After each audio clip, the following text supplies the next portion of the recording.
Good afternoon, and welcome to another edition of For the Record, and a conversation today with the Vice Chairman of the Reform Party of Canada, Gordon Shaw, who's from West Vancouver, talking to Vaughan Palmer of the Vancouver Sun, and myself, Jim Hume, of the Times Colonist. Mr. Shaw, I know that our visitors are familiar now with your leader, Preston Manning. They've seen him on this channel several times, and on other networks too. So they're getting a fair idea of who he is and what he stands for. But our viewers might be interested to find out who's behind Preston Manning. Like, who on earth is Gordon Shaw? Where do you come from? Are you a British Columbian by birth? Are you a Westerner by birth? Where have you lived? What do you do for a living now? All right. I was born and raised in Alberta, in fact, in Vegreville and Don Mazankowski country, and spent 35 years with Imperial Oil, living all over Canada and sometime in the United States with Exxon Corporation. I left Calgary just about 2 years ago, moved to Vancouver, West Vancouver, in semi-retirement, involved in the mining and real estate activities. And then at the rally held with the Reform Association of Canada in Vancouver of May of '87, happened to get involved in this reform movement. And have you been a political activist all your life? Have you been associated with other parties and switching an allegiance here? I have been a Conservative Party supporter, let us say, for all of my life, but have never really been a political activist. This is the first time I have really felt strongly enough about a political activity to get out there and put the kind of time and effort that I'm doing in this one. Until a couple of years ago, you were a nice guy, and now you're in the smoke-filled back rooms trying to guide the destiny of a great country. Why are you discontented with government in Canada? Well, I think, like many other Westerners, for so many years, I was able to blame the Liberals for all of the bad things that were happening to us. And then 4 years ago, when the Conservatives were elected with the greatest majority in history and many great promises as to what they were going to do for all of Canada, and particularly for Western Canada. And then having seen what happened in the past 4 years, it just really came as a great disappointment to see our national debt go from $200 billion to $300 billion, to see things like the National Energy Program, which was brought to us by the Liberals and was the Conservatives promised that it would be taken off immediately. It took 2 years before all of the vestiges of that were finally taken off the backs of the oil industry in Western Canada, to see things like the CF-18 decision, where that should have, by all rights, economically, the bottom line says it should have gone to Winnipeg. Turned out a political decision, it went to Montreal.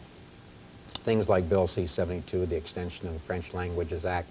There's just a host of... What you're telling me here is that you had great hopes when Prime Minister Mulroney came in with his Tories, that your people were in at last, and we were on the dawning of a new day for Canada, and it didn't take you very long to realize that those two old-line parties anyway were pretty much the same. That's right. So why didn't you go NDP? Well, I guess philosophically I'm not a socialist, and feel that I guess I personally am a small C conservative, and feel that Canada is better served by a conservative type administration. Mr. Shaw, over the years, a number of parties have risen up and said they were going to represent the West in Confederation. The CCF got its start in the West, Social Credit, the Progressives, and I guess most recently the Western Canada Concept, which was going to do many of the same things that you say. What's the difference between you and, for example, the Western Canada Concept, which is still operating? In fact, its leader is here in Victoria, I believe. I think the prime difference between ourselves and the WCC is the fact that they want to make some changes in taking the West out of Canada. our slogan is "The West Wants In." We want to make fundamental changes to the political system, but within Confederation. We feel very much that we want to be part of Canada. The some of the changes that we wish to make were similar ones to some of these other parties. But I think in the case of the Reform Party, first of all, we are attracting people from all of the other parties. We feel that we have very broad appeal. Our policies are not just single issues. They cover a broad spectrum of social, economic, and constitutional change. And with the kind of support that we're getting, for example, in Manitoba, we're getting a lot of ND and Liberal support in addition to the Conservative support.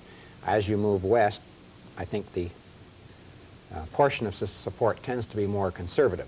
But even here in British Columbia, we have a number of Liberal people coming over to us. You're planning, Mr. Shaw, to run candidates mainly in Western Canada, is that correct? Yes, we formed this national party, but we decided, because of simple matter of resources, we're working on the western end of it. So in this go-around, we are directing our efforts west and north of the Manitoba-Ontario border, in which there are 88 federal constituencies. And if you won every one of those, you still wouldn't be able to form the government. So why vote for you if you want change? You can't change anything if you're not the government, can you? Well, we feel that it's possible for a party such as ours to affect some real change. Particularly this particular time around, we expect that there is going to be a minority government. If there is, and we elect even as many as a dozen reformers, it's possible that we could hold the balance of power, in which case we will affect our objectives even sooner. But even if we do not, we look at history and we look at a party like the CCF, New Democrats. They never held power in this country, and yet many, many of their programs have been adopted over the years. When the other parties see the portion of the popular vote which goes to a party such as ours, over time they start looking at our policies and picking them off and working them in to their programs in order to pull back some of their supporters which have gone reform. You said that you consider yourselves to be on the right of the political spectrum yourself personally, and yet the Conservatives, I guess, on that basis would be closest to you. Isn't there a great danger that in running candidates you're simply going to split the vote and elect one of the parties on the left, the Liberals or the NDP?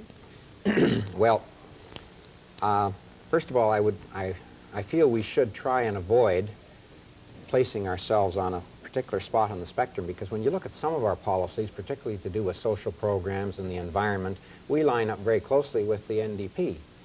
So it's going to be very difficult to really slot us left, right, or center. As far as splitting the vote is concerned, we really have to look at that on a riding-by-riding basis. And we, in the areas where we do have our strength, we feel that we are not necessarily jeopardizing the Conservatives' chances in electing an NDP government. How do you stand on you say that you're picking a little bit from everybody, support from everybody, and that your philosophies will hopefully soon be adopted. But how do you stand on such difficult issues as abortion? Terrible problem across the country. Where do you people stand? It really is. Our position on some of these moral and ethical issues can pretty well be described all in the same way. We are really trying to devise and articulate a procedure for our members to deal with a problem like that. And in the case of abortion, for example, we would want our member to find out if there is a consensus in his or her constituency on that issue. If there is a clear majority in that riding, then we would expect the Reform member to represent that in Parliament, irrespective of his or her own feelings on the matter.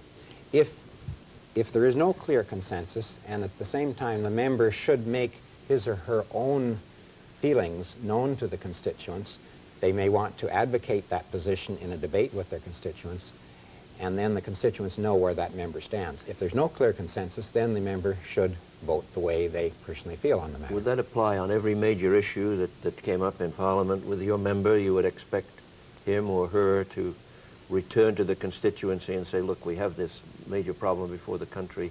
How do you want me to vote? In a sense, that's right. The We really want the constituents to represent the feelings of their constituency, irrespective of whether they line up with the party. Sounds almost like government by referendum, Mr. Shaw. Well, there may be times when a referendum is necessary. We don't think that that's going to be required in, in all cases. I think in most issues, a member can go back to their constituents and determine what's the real feeling here, what do the majority feel without actually holding a referendum. But there may be cases, and it may be these social and moral and ethical issues which are very diverse and difficult to determine, that you might want to hold a referendum. On that note of a slow government destined to maybe get even slower, we'll take a brief break and return to Gordon Shore.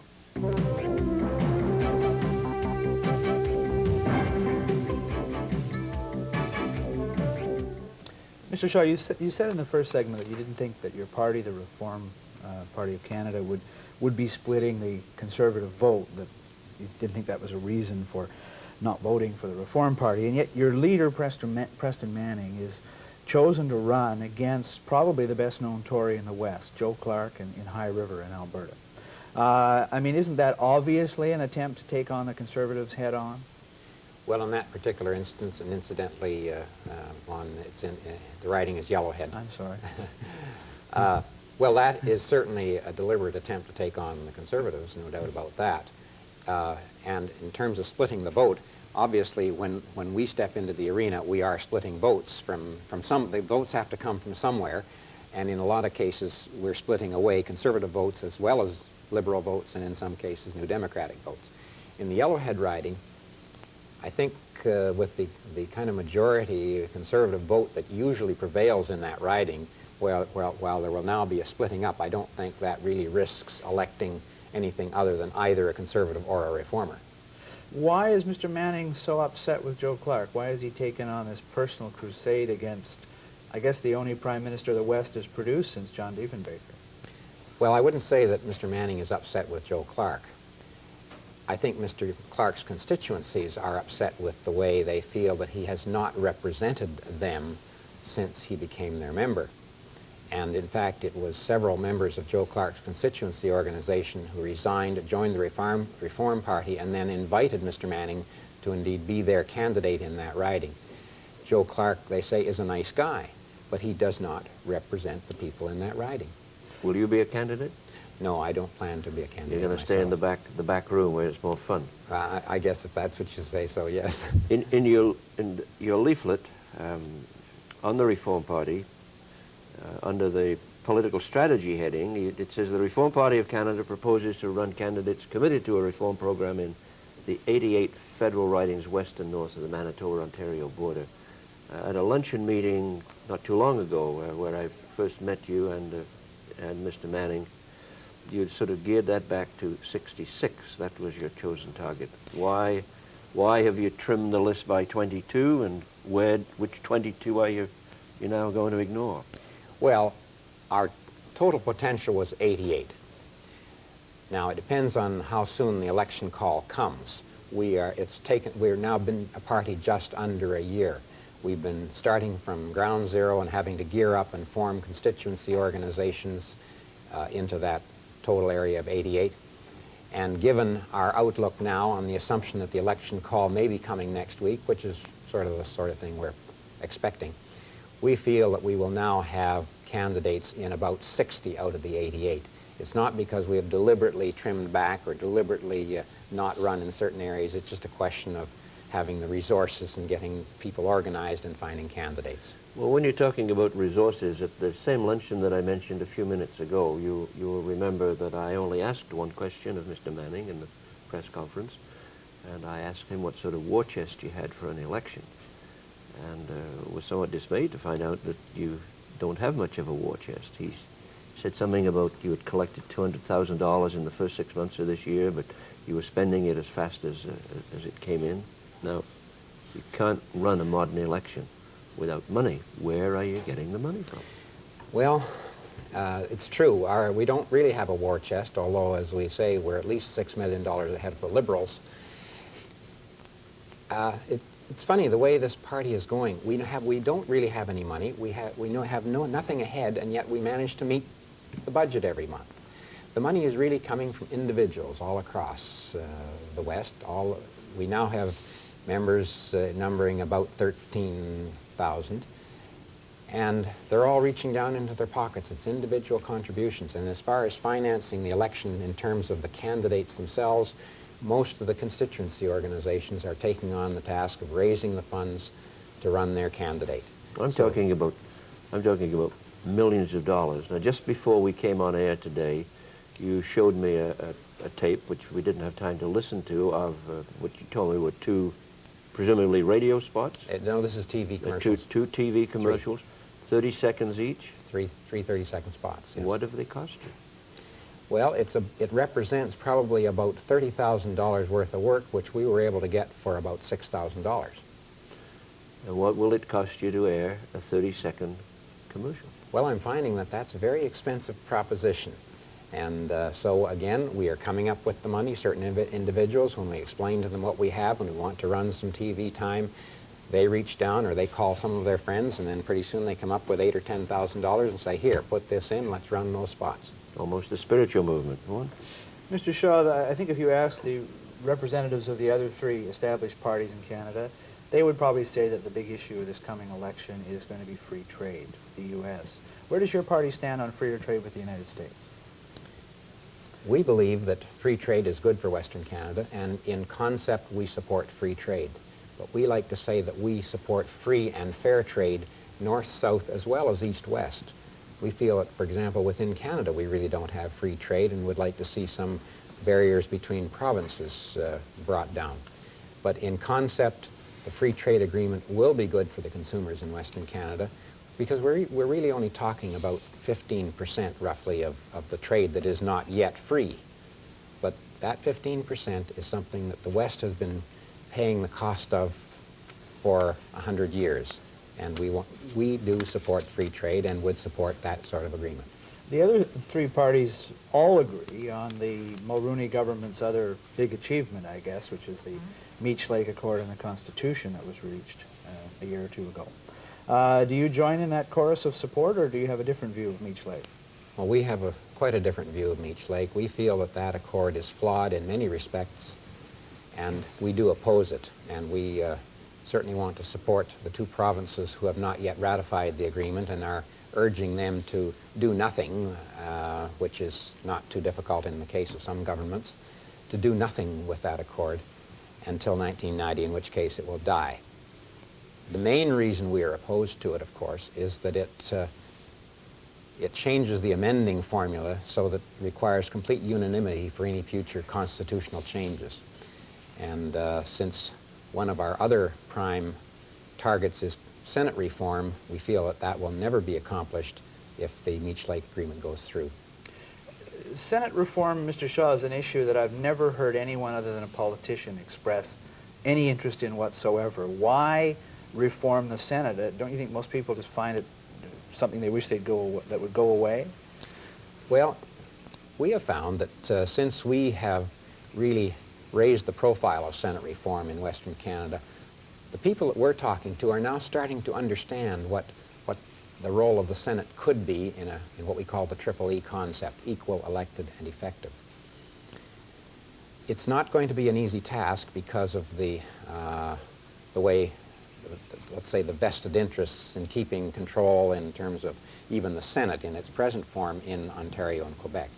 But we feel that we do need regional representation in Canada that would offset the representation by population and provide some checks and balances as they have in Australia. How would your ideal States. Senate work? What would your ideal Senate do? All right, ideally, we would have an equal number of senators elected by the people within each province. Okay, I understand that. What would it do? What would it do?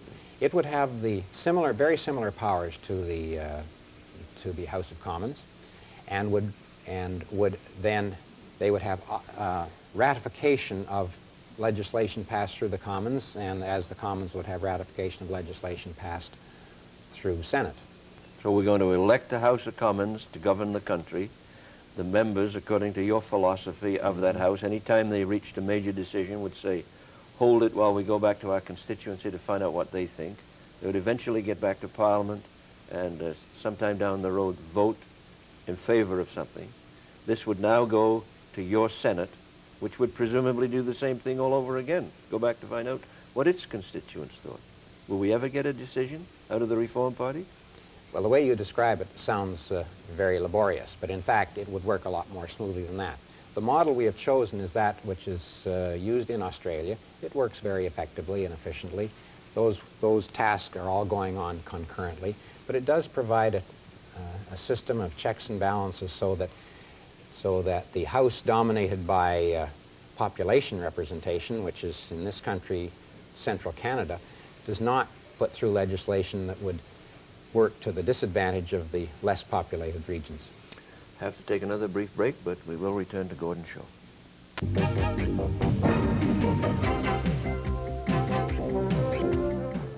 Mr. Shaw, some of the groups that have risen up over the years, tried to speak for the West, have played into the hands of separatists in Quebec by expressing an anti-French and anti-Quebec bigotry that I think has offended a lot of people. Has your party managed to purge itself of that, and where do you stand on a role for Quebec and a role for French Canadians in Confederation? Well, our party feels very strongly that certainly Quebec has a role in Confederation, an equal role, and we would hope that we would have as equal a role as theirs. We certainly have no problem with people that want to be bilingual, that want to send their children to French immersion schools. I think where we have a concern is the legislated bilingualism in a part of the country where 88% of the people are unilingually English. And this is not only is there a great social cost, but the fact is the people in the area themselves weren't really asked as to whether they want to have this sort of bilingualism promulgated in this part of the country. And in fact, those members of the Conservative government who actually stood up and spoke against it, articulating their constituents' concerns, were castigated by their peers, and Dan McKenzie was stripped of his parliamentary post, and we feel those are very undemocratic actions and these people aren't able to represent the people of this part of the country.